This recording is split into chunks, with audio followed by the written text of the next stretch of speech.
What's up, y'all? It's Dr. Paul with another mail call for Liberty Hill Comics, where I share my passion and over 40 years' experience in comic book collecting, investing, and conservation with you.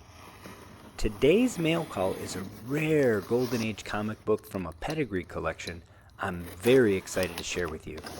I sincerely appreciate you joining me today for this unboxing and market report, and thank all the viewers, especially those that take the time to like, subscribe, and comment on my videos.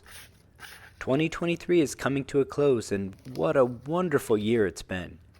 With the bear market in comic books that began in 2022 and has, for the most part, continued through 2023, it has been a great year to grow your collection.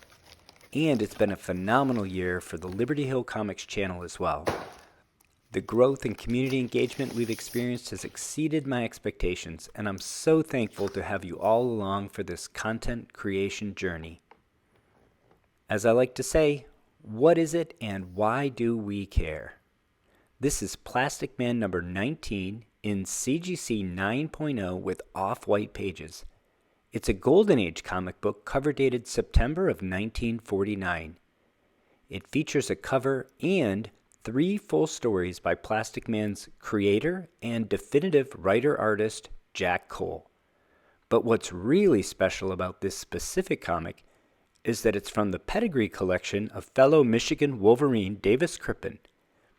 And at 9.0, there are only 2 higher graded in the CGC Census.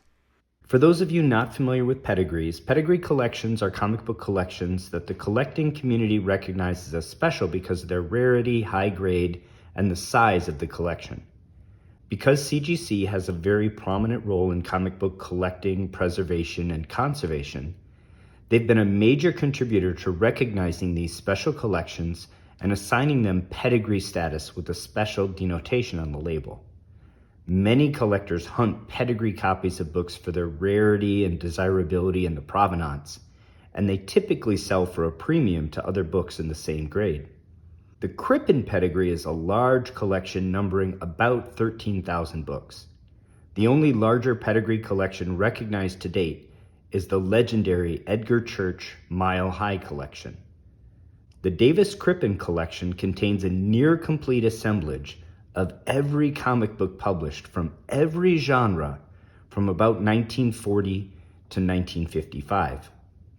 Sadly, the Crippen household was robbed by a contractor of about 2,000 comic books in 1991, and when these books entered the marketplace, they were immediately recognized by collectors as extremely high quality.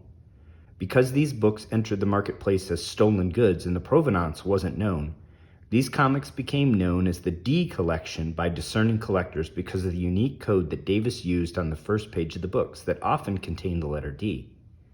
Comic books from this pedigree slabbed by CGC from their inception in 2001 through 2006 are denoted as D copy books. But in 2006, Davis Crippen passed away, and his collection was brought to market by his estate, and it was then that the enormity of the collection became known. The theft was revealed when the same unique codes were found inside the books from his remaining collection, and the holes in the complete runs of books that matched exactly the books that had already entered the marketplace. At that time, now that the provenance of the collection was known, the entire collection was renamed the Davis Crippen D Copy Pedigree, or simply the Crippen Pedigree. The books in the collection are identifiable as generally very well preserved, high quality, and having a distinctive code written in pencil on the top of the first page of each comic. The surviving collection after the theft was extremely well documented, and the distinctive code on the first page is unique to each book, so the missing stolen issues are being added to the pedigree as they surface. In fact, pedigree identification is one of the services CGC provides for every book they encapsulate, and the Crippen books are even known to have their own distinctive odor that experienced graders can recognize. I find the story of the Crippen collection fascinating. So cool, but also sad as well, with the theft by greedy, unscrupulous individuals who robbed not only the Crippen family, but also the entire collecting community. It's also cool for me personally because apparently Davis Crippen and I shared several things in common other than a love of comic books. He also attended my alma mater, the University of Michigan. Plastic Man should require no introduction. He was the first successful, stretchy superhero created by Jack Cole and introduced in August of 1941 in Police Comics #1. He headlined Police Comics from issue 5 in December of 1941 through the end of the series in January of 1946 with issue number 50. He was so successful he got his own series in 1943 that also ran 50 issues, lasting until December 1954, the end of the Golden Age. After that, Quality Comics folded, and DC purchased the rights to most of their comic book properties, including Plastic Man. If you've never read an original Jack Cole Plastic Man story, you are in for a treat. The man was a visual genius with a pencil and pen, and sight gags abound in his clean, fancifully illustrated panels. His work predates that of Sergio Aragonés and Don Martin of Mad Magazine fame, but for me evokes a similar feeling. There's a reason they call it the Golden Age of comic books. This issue has 2 Jack Cole Plastic Man stories. The first, titled The Prehistoric Plunderer, starts off with this great splash page reminiscent of a Will Eisner Spirit opening page, with Plastic Man forming the cage of the Neanderthal man and Bones spelling out the text. The story opens with anthropologist Carl Akins discovering a living Neanderthal man frozen in a glacier. Reviving him, Carl brings him to the States for study and exhibition. Plaz and Woozy are on hand to see their arrival, as is gangster Mr. Frail, who is obsessed with all forms of strength and power. We get some fanciful comedic characterization for Mr. Frail, and a fight breaks out between the Neanderthal and Mr. Frail's hired muscle. After the Neanderthal takes out Mr. Frail's hired muscle, Woozy and Plaz step in to subdue him and turn him over to the authorities. Mr. Frail, hearing that Mr. Aiken spent all of his money on the expedition and is insolvent, approaches Mr. Aiken about taking on the Neanderthal as hired muscle. Mr. Aiken believes he can do better by exhibiting the Neanderthal man and turns him away. Meanwhile, Woozy is training up with dumbbells after being impressed by the size and strength of the Neanderthal. Plaz gets a call from police headquarters. Mr. Aiken is there reporting the Neanderthal man missing, and the police want Plastic Man's help in finding him. Mr. Aiken tells them the Neanderthal man was acquiring intelligence rapidly and had learned human speech. Later, the Neanderthal man enters Mr. Frail's boudoir through a window.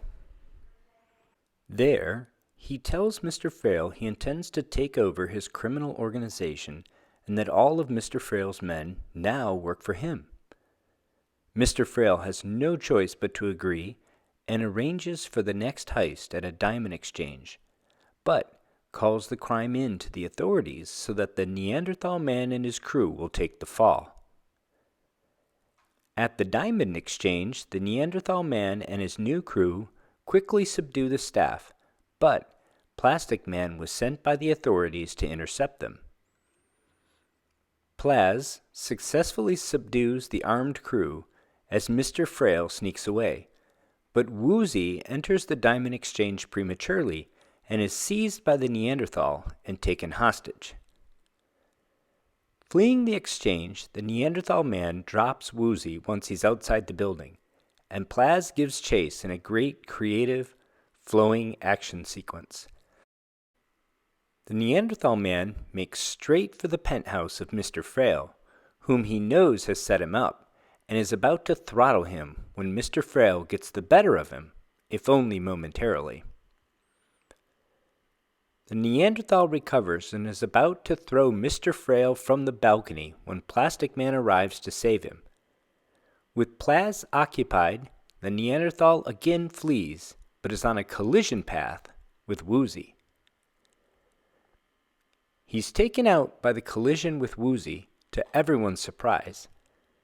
It's then revealed that the Neanderthal man passed away soon after being subdued originally by Plastic Man, and Bereft at the loss of his meal ticket, Mr. Aiken disguised himself as the Neanderthal and took over Mr. Frail's crew.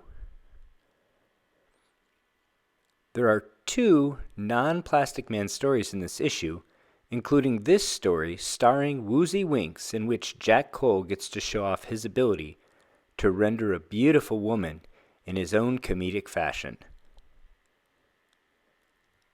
The second Plastic Man story, titled Murder in the Ring, also kicks off with an amazing Jack Cole splash page. They just don't make them like this today, boys and girls. The story proper opens with Plaz and Woozy attending a middleweight bout between champion Mixer Mig and comeback challenger Clipper Cole. The Mixer defeats Clipper handily, and Clipper's manager Squeeze tells him not only that he's washed up, but he's penniless and without a manager as well, because he bet their take of the purse on Clipper, and he's leaving him. Hungry and destitute, good-natured Cole sets out to find some food when he is approached by a shady character who feeds him and asks him to complete a task for him. Plaz gets a call from the FBI that Squeeze has been murdered and asking for his assistance in finding Clipper Cole, who has motive for the killing. After a quick stop at the bank, they track down the Mixer, who they also find dead, but not robbed of his take of the fight's purse. They dash back to the bank where they find Clipper attempting to cash Squeeze's check. Clipper explains he knew nothing of Squeeze's untimely passing and insists his mysterious benefactor gave him an envelope to cash and he knew nothing of the contents. He leads Plaz and Woozy to check out the location of the benefactor, but at first it appears long abandoned and Clipper's story doesn't appear to hold up. Clipper realizes he's been framed and makes a run for it. Woozy starts to give chase, but Plaz pulls him back after noticing some details that don't add up about the apparently abandoned building. He sends Woozy to report to the FBI and enters the building. There he meets Buckram Gloat, who manages the third-ranked middleweight, one-round Rakeshaw, and cooked up the murderous plot to remove the 2 fighters that were keeping Rakeshaw from the title and Gloat from a heyday. He even planned to cement Plaz to the chair he sat in and sent Rakeshaw to retrieve Woozy. Plaz saves Woozy from Rakeshaw and manages to free himself and take out Rakeshaw while Woozy battles Gloat. Gloat locks himself in an adjacent room with Woozy and ties him to a stove to cook, when Plaz comes down the chimney to foil his plans again. But Plaz is delayed by saving Woozy, and Gloat makes a getaway. Plaz gives chase over and down various buildings and other obstacles. And eventually Gloat collides fortuitously with Clipper, who helps apprehend him. Plaz, Clipper, and Woozy bring Gloat and Rakeshaw down to the FBI, and Clipper moves up to the middle heavyweights and wins a championship to end the story. There are only 10 universal copies of Plastic Man number 19 in the CGC Census. In fact, there are so few copies in the census that the median grade is 9.0. There are only 2 graded higher in the census, singular entries at 9.2 and 9.4. Comic books this rare don't trade hands very often, but the Promise Collection Pedigree copy is also a 9.0 and was sold at a heritage auction in January of 2022 for $780 plus shipping and taxes. The Crippen copy was offered for sale on Shortboxed, and I made the seller an offer to acquire this beautiful copy at $550 plus shipping. If you're out of state, the Shortbox app does not affix taxes. So, I'm all in on this copy for $565, a significant discount from the previous sale, and a price I'm very happy with for such a rare and high-grade Golden Age classic by Jack Cole, featuring his groundbreaking creation, Plastic Man. With special comic books like this one, I will generally pay market price if it's part of my core collection goals or something for which I'd like a very nice example. Given the rarity of this comic book and the fact this book has only 2 higher graded copies in the census and is from the famous Crippen Pedigree, I was delighted to be able to add this book to my collection at a significant discount to the last sale at grade.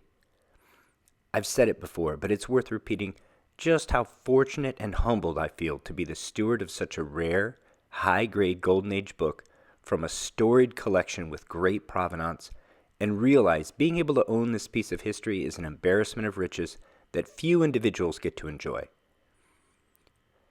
Jack Cole is such an amazing comic book talent that I think anyone with a Golden Age comic book collection should have at least one nice example of his work in their collection. I truly enjoyed acquiring this book and sharing it with you here, even though this isn't considered a key book, and Golden Age Plastic Man comics are not generally high-ticket items, because I think it is a wonderful type example of Jack Cole's work in the late Golden Age. I think a strong argument can be made that Plastic Man is still the greatest of all the various stretchy superheroes that have been introduced over the years. I hope you enjoyed this unboxing video on Plastic Man number 19 from the Crippen Pedigree. Anyone else hunting Golden Age comic books? How about Pedigree comics? Any other fans of the original Jack Cole Plastic Man out there? Let me know in the comments below, and remember to like and subscribe if you enjoyed this video. Until next time, happy hunting and take care of one another.